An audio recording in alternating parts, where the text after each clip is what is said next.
Hello and welcome to Beyond Mount Rushmore, the history you never knew you needed. I am Jeff Hickox. Across from me, Stan Nawalaniec. Hi, everybody. He is our self-proclaimed presidential historian. It sounds important, doesn't it? It does. Self-proclaimed, that means I'm the only one that believes it. You're self-important. That's right. What are we talking about today? That is, I believe, up to you. Now, you've got your little book of presidents over there. Which one have you highlighted for today?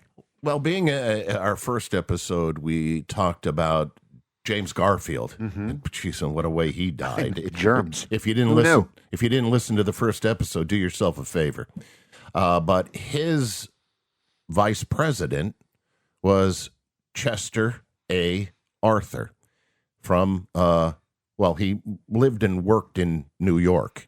I have to be honest. I don't know a whole lot about Chester Arthur. I do know, the only thing that I do know was that he was an abolitionist, so he was anti-slavery, and he represented people who were enslaved who wanted to be free in the free state of New York. And he was part of the big New York machine.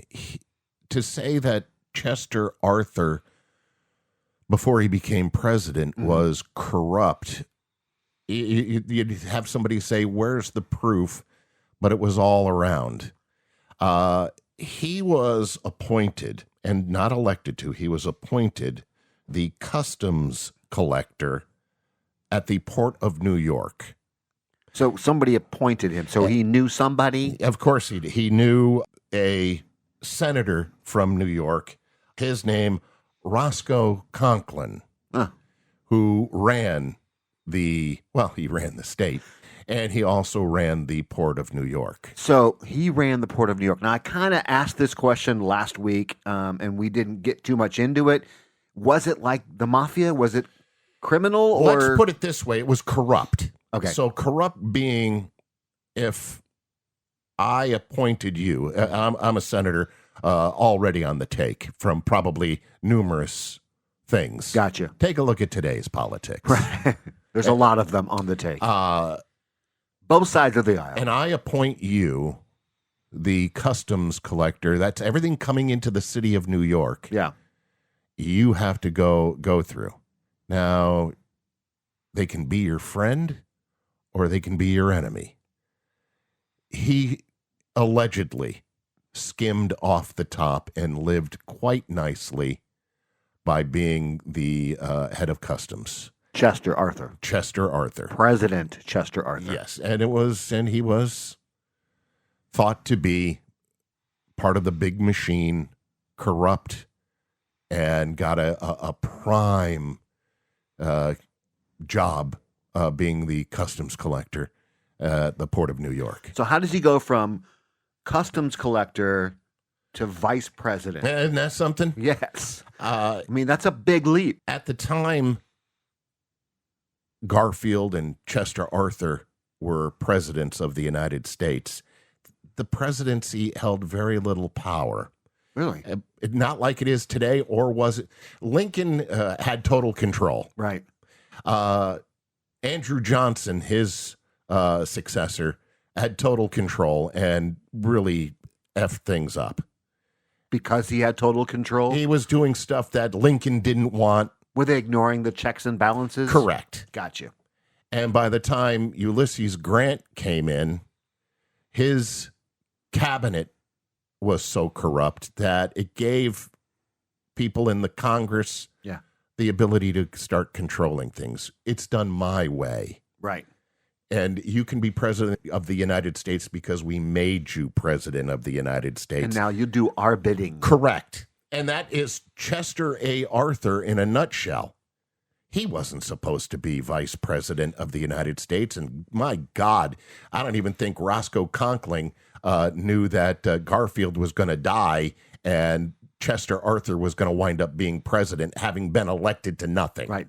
Zero people thought he would ever be, including Chester Arthur, president. Correct. And you're saying, who's Chester Arthur? Again, another forgotten president. Yeah. he had the best sideburns in the business. Did he now? He had some chops on his sides that will go down in history. We're going to have to get that picture up on the Facebook page. You take a look. If you've never seen a picture of him, look it up.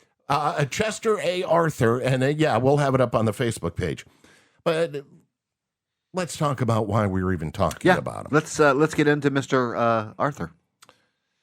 Well, not only was he not supposed to be president, not only was he elected to nothing. Right. We're not quite sure where he was born. And should he be president at all? Was he able to be president? Now, if you're a vice president, do you have to be born? Yeah, you have to be born according in to the America Constitution. Too, right? Those two. Yeah, you have to be born in the United States of America. Right. There is really good evidence that Chester A. Arthur, our 21st president of the United States, was born in Bedford, Canada on October 5th, 1829. Where is Bedford, Canada? It is about 15 miles north of Fairfield, Vermont, where he claims he was born. So he may have been Canadian born. French-speaking Canadian born. His father... Seriously? Yes.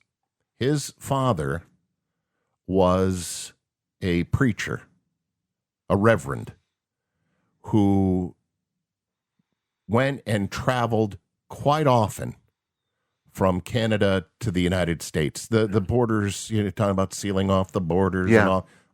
It was wide open. You could do your business. Yeah. Come and go as you please. Yes. And at the time that his father was going back and forth, young Chester was born.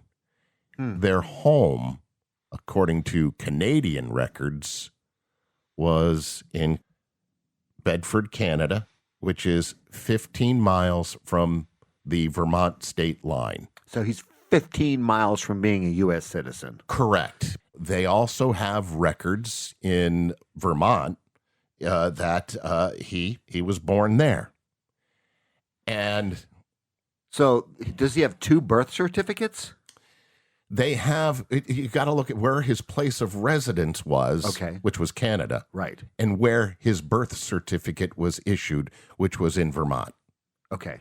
Now, they say they wanted him to be an American citizen, and so let's make his birth certificate. They were handwritten. Right. They can make it that it was Vermont and not Canada. Gotcha. Their home was in Canada. Daddy did his business on both sides of the state, and eventually did go to Vermont to live. So they could just have written in whatever they wanted to write in. Correct. Nobody's checking on it. Nobody's checking on it. And we're saying, you were looking at this, and it's 1885, 1881 minus 120, all right. 140 long years. Time. Yeah. So we're talking about it now. When he was when he became president. Trump saying that Barack Obama was not. But when he became president, in 1881, when Garfield died, they were saying it then. Ho, ho, ho, ho, ho. Huh. Weren't you born in Canada? I was not. I was born in Vermont. Huh. Take a look at my birth certificate. So it was controversy even then. We're talking about it now, but it was controversial then. Where was he born? Huh. And you go to each town, and each one, a matter of fact, the town in Bedford, Canada, the house where he was born, they always called it the White House. House where he was born. He was born at that house. Yes. Well, they claim. Gotcha.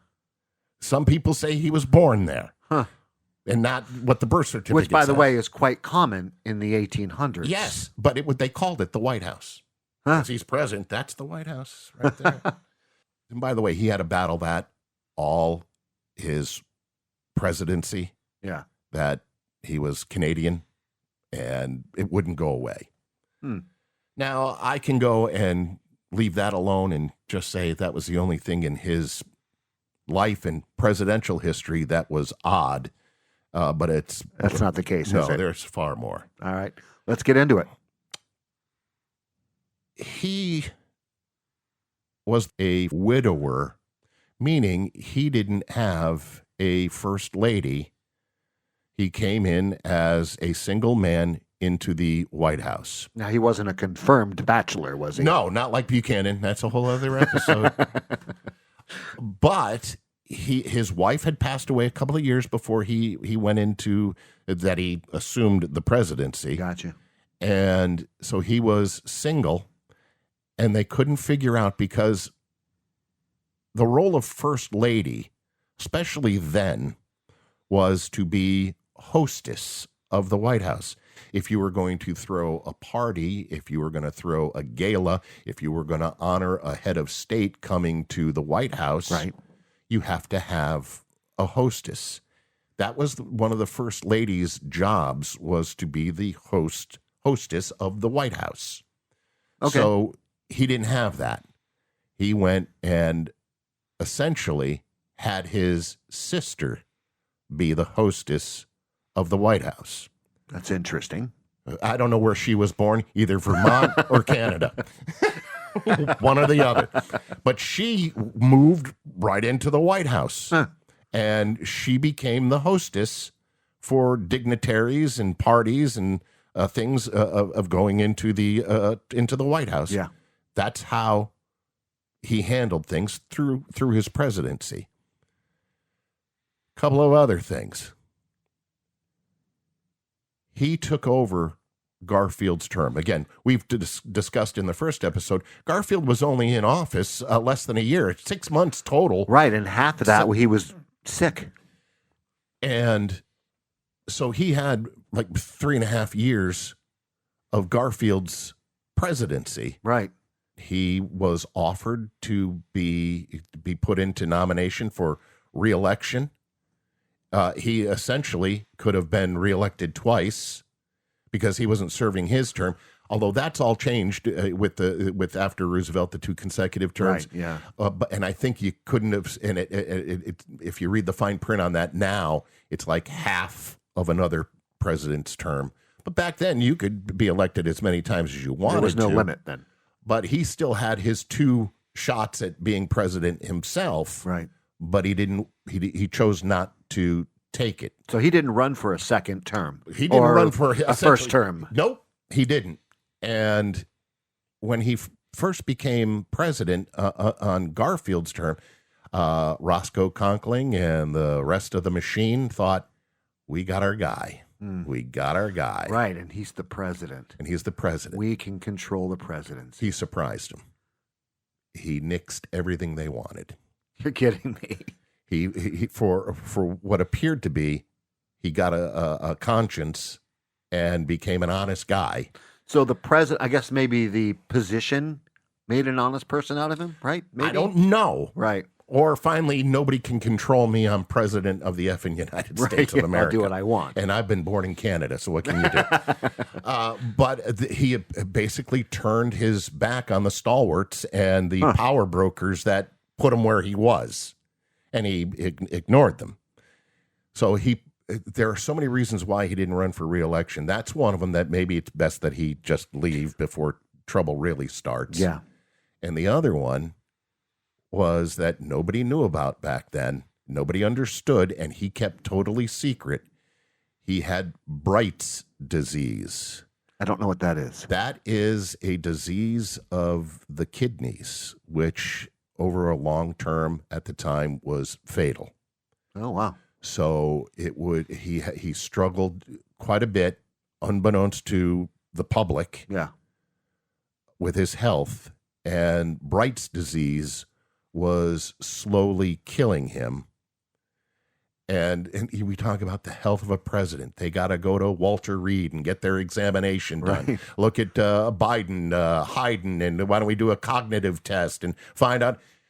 He went through his entire presidency with a disease that was going to kill him, and probably sooner than later. And told no one. Well, I'm sure his doctors, but publicly told no one. And so he knew that he had to probably not run for re-election because he wouldn't survive his term. And fact of the matter is, he did die quite quickly afterwards. He died November 18th, 1885, at the age of 57. He was only 57 years old when he died, and he died from Bright's disease. And you want to know the other crazy thing as we wrap up Chester A. Arthur? I do. Again, his first lady was his sister. Right. Had Bright's disease, didn't tell anybody. Right. The New York situation and the graft and the skimming off the top and the Roscoe Conkling thinking he got his man and all that stuff. No, nobody really knew the story behind it, and nobody ever will. As he's on his deathbed dying, he tells his sister, burn all my presidential papers, burn them all. So there's no Chester A. Arthur presidential library of all of his papers and all of his great decisions. He ordered them all burned. So there was no presidential records back then for him at all. Burned. That's crazy. All of his private notes, all of his presidential records, now stuff that he signed into law and all these documents and stuff, they're all available. Right. I'm talking about his private presidential papers and his dark secrets, where he was born, who was in control of them, his health. How did his wife die? But all kinds of stuff. How did his wife die? Nobody knows. All burned. That's crazy. Yeah. These presidents, man. And when you look at it from today's standards, we put our presidents, no matter whether you're a Democrat or Republican, go all the way back for the last 30 years, we put them through such a ringer. We do. And magnified everything that they've ever done in their life. You go back to the nth degree. You just go back and say to Kennedy and back. There's a lot of stuff you don't want to know. And we never did know. Well, we're learning now, thanks to you, though. I do have a quick question before we wrap things up. Sure. That is there a president that you couldn't find anything on? Yes. Yes. Yes. All right. Do you want to get into that now or later? I can just say, and I think you and I have discussed it, I can't find anything wrong with Jimmy Carter. Really? He wasn't a great president. He had a troubled brother in Billy Beer and Billy Carter, and then dealing with the Libyans and all of that stuff. And he had a flamboyant mother. But he himself was a really good guy. And he was a better person, or I shouldn't say a better person. He did better for the country after his presidency. Oh, yeah. Oh, yeah, with Habitat for Humanity and all of that stuff. He was a great post-president. All right. But I can't find anything wrong. Thank you, Stan. You want to know about next week? Or what in 2 weeks? 2 weeks, we'll do another one. Sure. We'll do it in 2 weeks. It'll be our 25th president, William McKinley. Okay. Mount McKinley. Well, yeah. It's been named Mount McKinley again. Right. And he has his secrets. He was assassinated. All right. We'll get into it. He didn't die from the bullet. Again, another one. And this has been Beyond Mount Rushmore, the history you didn't know you needed. Okay. That's good. See, you didn't hear the edit in there because he forgot what he was supposed to say. It was about 15 edits you didn't get to hear, actually. Yeah. Yeah. We'll talk to you in 2 weeks. Thanks for listening. All right. See you, everybody.